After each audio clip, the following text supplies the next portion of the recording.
এবং বন্ধুগণ, এখন বক্তব্য রাখছেন লিবারেল ডেমোক্রেটিক পার্টি এলডিপির presidium member professor Umar Faruk.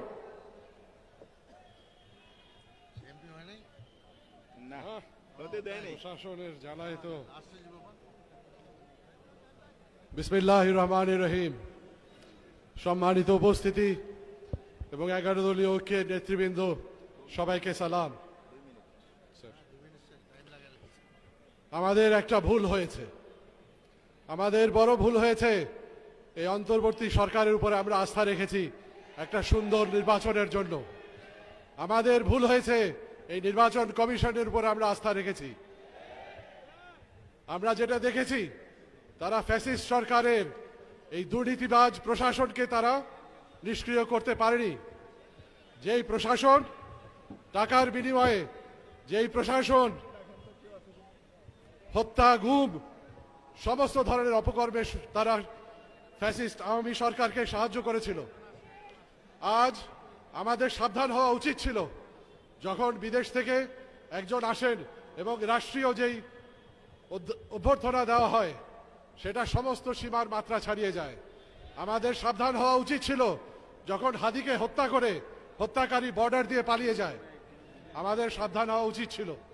কিন্তু আমরা 11 দল, আমরা শুধু উদারতা দেখিয়েছি, আমরা আস্থা রেখেছি, আমরা একটা সুন্দর রাজনৈতিক পরিবেশ আমরা সৃষ্টি করতে চেয়েছি। কিন্তু আমরা কি পেলাম? বিনিময়ে আমরা পেলাম, আমরা দেখলাম প্রশাসনের প্রতিটা স্তরে কালো টাকার ছড়াছড়ি।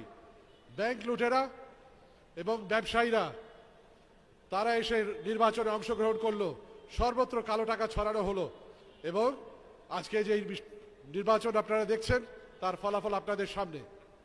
তবে আপনাদের মনে রাখতে হবে, বাংলাদেশের অর্ধেক শতাংশ, 50% প্রায় জনগণ, তারা কিন্তু ইনসাফের বাংলাদেশ গড়ার পক্ষে রায় দিয়েছে। আর 50% যারা রয়েছে, তারা হয় দলকানা হবে, না হলে তারা দুর্নীতির সুবিধাপ্রাপ্ত ব্যক্তিরা হবে।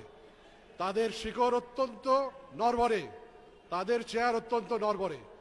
আমাদের পক্ষে যাদের ভোট রয়েছে, আমাদেরকে সতর্ক থাকতে হবে। এবং এই নড়বড়ে চেয়ার তারা যদি ভবিষ্যতে এই দেশের উপরে একইভাবে এই জুলুমটা শুরু করে,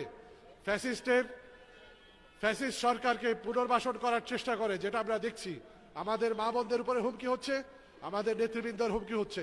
আমি সাবধান করে দিতে চাই, এভাবে যদি হয় আরেকটি অভ্যুত্থান হবে। আসসালামু আলাইকুম ওয়া রাহমাতুল্লাহি ওয়া বারাকাতুহু। সংগ্রামী ভাই এবং বন্ধুগণ, এই পর্যায়ে বক্তব্য